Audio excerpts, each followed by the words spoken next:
usually calculated siya based sa gaano kahaba yung service mo. Okay.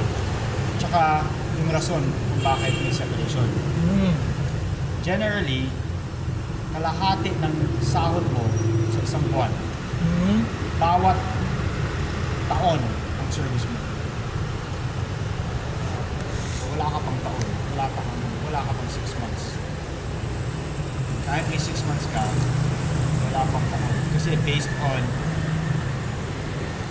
every year of service. Yung sa 6 months, sir.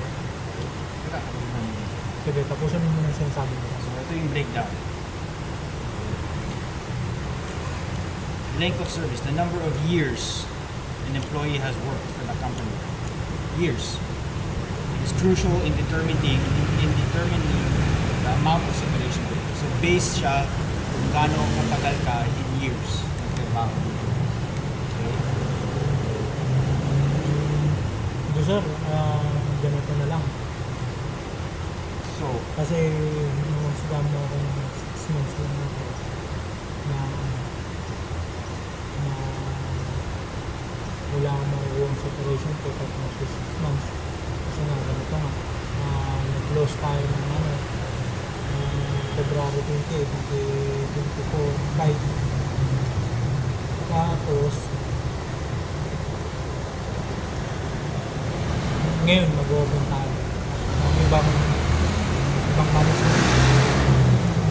Wala mo na ako natanggap na separation fee. Wala rin ako natanggap na COE. Nung nag-close to. COE pwede naman yan. Kasi naka-employee ko naman dito. So, COE. Pwede yan.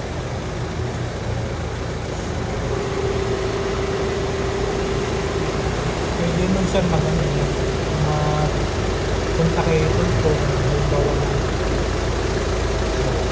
mag-ano yun na magsasagusin na tawag kayo punto halimbawa na para kasi maalala ako may petrol license at kayo na yun pump na kayo na yun hindi kasi lang sir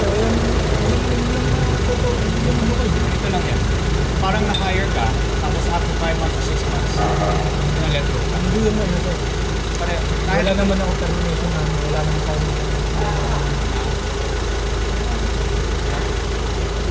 wala tayong tawag na ito wala tayong kasunduan na ganito ano mo ka after 6 months kung ginagaling mo ito after 6 months may kasunduan tayo wala kang kasunduan tayo wala kang pirmahan na nangyari